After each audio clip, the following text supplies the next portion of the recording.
Cảm ơn quý vị và các bạn đã xem.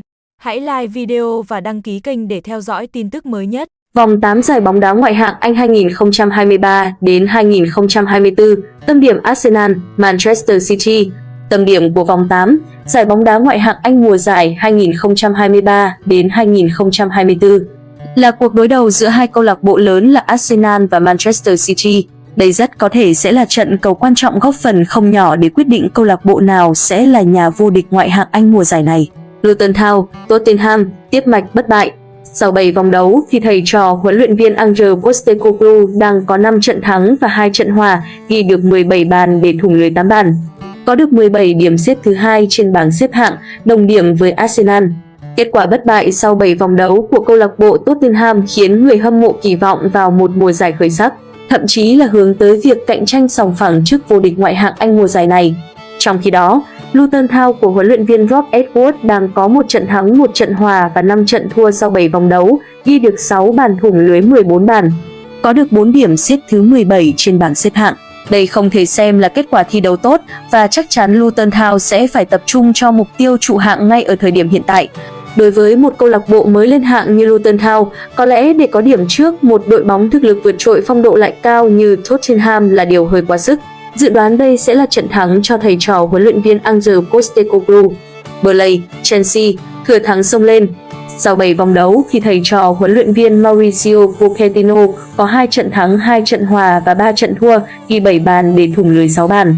Nhận được 8 điểm xếp thứ 11 trên bảng xếp hạng, đồng điểm với Nottingham và Fulham. Tuy vẫn còn khá nhiều chệch choạc trong lối chơi, nhưng người hâm mộ câu lạc bộ vẫn hy vọng trận thắng Fulham ở vòng đấu trước sẽ làm động lực tinh thần cho các cầu thủ thừa thắng xông lên, cải thiện vị trí trên bảng xếp hạng.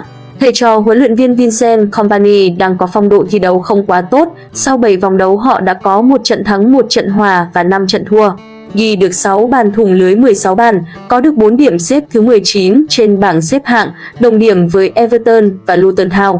Hệ thống phòng ngự kém cỏi đang khiến Burnley nằm trong khu báo động đỏ. Nếu không thể cải thiện điều này thì có lẽ ngày mà Vincent Kompany mất việc sẽ không còn xa. Trong 5 lần gặp nhau giữa hai câu lạc bộ trước đó, Chelsea đang chiếm ưu thế với 4 trận thắng và 1 trận hòa. Với phong độ như hiện tại, dự đoán đây sẽ là trận thắng cho thầy trò huấn luyện viên Mauricio Pochettino.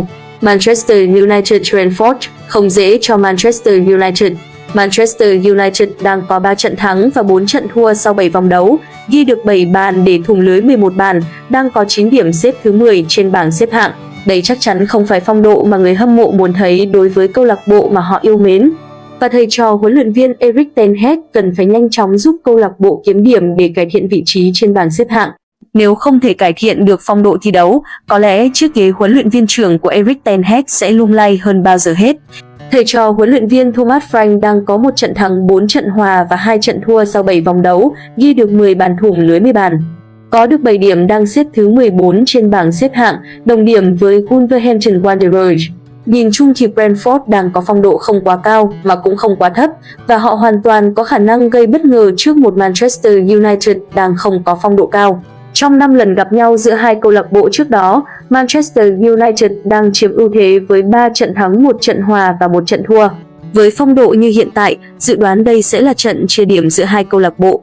Brighton, Liverpool, thuốc thử liều cao cho thầy trò Jurgen Klopp. Liverpool đang có 5 trận thắng, 1 trận hòa và 1 trận thua sau 7 vòng đấu, ghi được 16 bàn để thủng lưới 7 bàn, có được 16 điểm xếp thứ 4 trên bảng xếp hạng. Những gì mà thầy trò huấn luyện viên Jurgen Klopp thể hiện trong 7 vòng đấu vừa qua là rất khả quan, cho thấy tinh thần thi đấu rất cao cùng sự hòa nhập của các tân binh là rất tốt. Dù đã mất mạch bất bại trước Tottenham ở vòng đấu trước, nhưng đây vẫn là trận đấu tốt của Liverpool mặc cho những sai lầm khá nặng của tổ trọng tài. Thầy trò huấn luyện viên Roberto De Zerbi có phong độ khá tốt trong giai đoạn đầu mùa giải 2023 đến 2024. Trong 7 vòng đấu qua họ có 5 trận thắng và 2 trận thua, ghi được 19 bàn thủng lưới 14 bàn, có được 15 điểm xếp thứ 6 trên bảng xếp hạng. Đồng điểm với Aston Villa, có thể thấy Brighton vẫn giữ được lối chơi dũng mãnh và phong độ ổn định như ở mùa giải trước, và họ hoàn toàn không ngán ngại khi đối đầu với Liverpool. Trong 5 lần gặp nhau giữa hai câu lạc bộ trước đó, Brighton là đội nhỉnh hơn với 2 trận thắng, 2 trận hòa và 1 trận thua. Với phong độ như hiện tại, Brighton sẽ là thuốc thử liều cao đối với thầy trò huấn luyện viên Jurgen Klopp và rất có thể đây sẽ là trận cầu chia điểm giữa hai câu lạc bộ. Arsenal, Manchester City, trận đấu cho vị trí số 1 trên bảng xếp hạng. Thầy trò huấn luyện viên Mikel Arteta vẫn giữ được mạch trận bất bại sau 7 vòng đấu với 5 trận thắng và 2 trận hòa, ghi 15 bàn thắng để thủng lưới 6 bàn. Có được 17 điểm xếp thứ 3 trên bảng xếp hạng, đồng điểm với Tottenham. Với một đội hình chất lượng cao và chiều sâu khá tốt, Arsenal vẫn là một trong những ứng cử viên hàng đầu cho chức vô địch ngoại hạng Anh mùa giải 2023 đến 2024. Và rất có thể trận đấu với Manchester City ở vòng đấu này sẽ có ảnh hưởng không nhỏ đối với cuộc đua tới ngôi vô địch, cũng như sẽ thay đổi vị trí số 1 trên bảng xếp hạng. Sau 6 vòng đấu, Manchester City đang có 6 trận thắng và 1 trận thua, ghi được 17 bàn thắng để thủng lưới 5 bàn, có được 18 điểm xếp số 1 trên bảng xếp hạng. Thầy trò huấn luyện viên Pep Guardiola đã bộc lộ ra những điểm yếu sau trận thua 1-2 trước Wolverhampton Wanderers ở vòng đấu trước. Và rõ ràng là sự thiếu vắng Rodri do thẻ đỏ đã không được khỏa lấp một cách thực sự tốt. Việc các pháo thủ có thể lợi dụng được điểm yếu này hay không thì còn phải xem bản lĩnh của thầy trò huấn luyện viên Mikel Arteta. Trong 5 lần gặp nhau giữa hai câu lạc bộ trước đó, Manchester City đang chiếm ưu thế với 4 trận thắng và 1 trận thua. Với phong độ như hiện tại, dự đoán đây sẽ là trận thắng cho thầy trò huấn luyện viên Pep Guardiola. Ngoài ra, một số trận đấu đáng chú ý khác ở vòng 8, ngoại hạng Anh mùa bóng 2023 đến 2024 như Everton, Bournemouth, Crystal Palace, Nottingham, West Ham, Newcastle và Wolverhampton Wanderers, Aston Villa. Cao Duy. Lịch thi đấu vòng 8 ngoại hạng Anh mùa giải 2023 đến 2024. Thứ Bảy, 7 tháng 10, 18 giờ 30 phút. Luton Town, Tottenham 21 giờ Burnley, Chelsea 21 giờ Everton, Bournemouth 21 giờ Fulham, Sheffield United 21 giờ Manchester United, Brentford 23 giờ 30. Wood Crystal Palace, Nottingham. Chủ nhật 8 tháng 10, 20 giờ Brighton, Liverpool, 20 giờ West Ham, Newcastle, 20 giờ Wolverhampton Wanderers, Aston Villa 22 giờ 30 phút, Arsenal, Manchester City. Lịch thi đấu ngoại hạng Anh 2023-2024. Lịch thi đấu ngoại hạng Anh vòng 8, Arsenal vs Man City, MU vs Brentford. Lịch thi đấu ngoại hạng Anh mùa giải 2023-2024. Lịch thi đấu vòng 8 ngoại hạng Anh mùa giải 2023-2024, đầy đủ, nhanh và chính xác. Lịch thi đấu ngoại hạng Anh vòng 8 mùa giải 2023-2024.